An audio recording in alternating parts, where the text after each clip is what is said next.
तोंडात बोटे, पाठीवर दप्तर, अडखळती माझी ती पाऊले. शिशुवाटिका पाहण्यासाठी आईने मला शाळेत नेले. उडाली माझी घाबरगुंडी जेव्हा ती मला सोडून निघाली.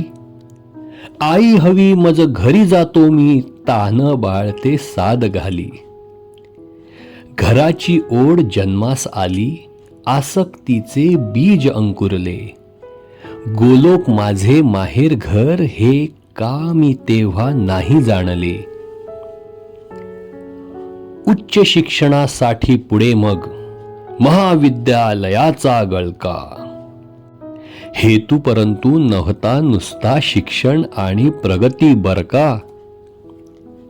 जिंकावी सुंदरी सर्वोत्तम, डोक्यात हवा ही तारुण्याची.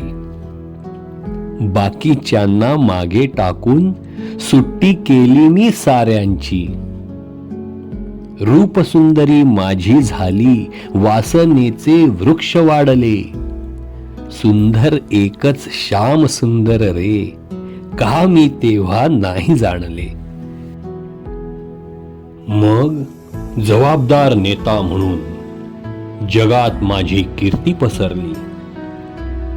समाजसेवेसाठी झिजलो, अन्यायावर लढाई पुकारली. माझ्या झेंड्यापेक्षा मोठे या विश्वात काहीच नव्हते. जीत नाही तरी हट्ट करायचा एवढेच फक्त माहित होते. अहंकाराच्या महायज्ञाने मला सर्वोत्कृष्ट बनवले. विष्णूच यज्ञ पुरुष असतात, का हे मी तेव्हा नाही जाणले. मग झालो एक तत्वज्ञानी, असे नाही ते तसे असावे. शोध घेण्यास उत्सुक झालो, परम सत्य कसे असावे. ज्ञान पाजळून वाद करून चर्चेने मतभेद घडवले. तात्विक मनोरंजनाचे झोके नशेत उंच उंच मिळाले. अति सूक्ष्म या पंडिताला भ्रमाशिवाय काय गवसले. अनंत हे असीमित आहेत, का मी तेव्हा नाही जाणले. विजय यात्रेच्या नावाने जीवन माझे व्यतीत केले. झडप घालून बळकावले मी जे काही पण मला आवडले. मिठी यशाची उबदार होती, सर्वांना मी परास्त केले. आणि मला जे शरण आले त्यांना दयेने माफ केले. सर्व विनाशक काळाने मग सर्व काही ओढून नेले. लबाड फसवी माया होती, हे का मी तेव्हा नाही जाणले.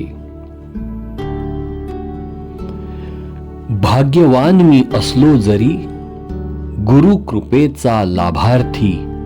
अजूनही श्वासात नाम हरीचे, पापी या जिभेवरती. अजूनही नाही नरकवास तो योग्य जो माझ्या कृत्यांचा.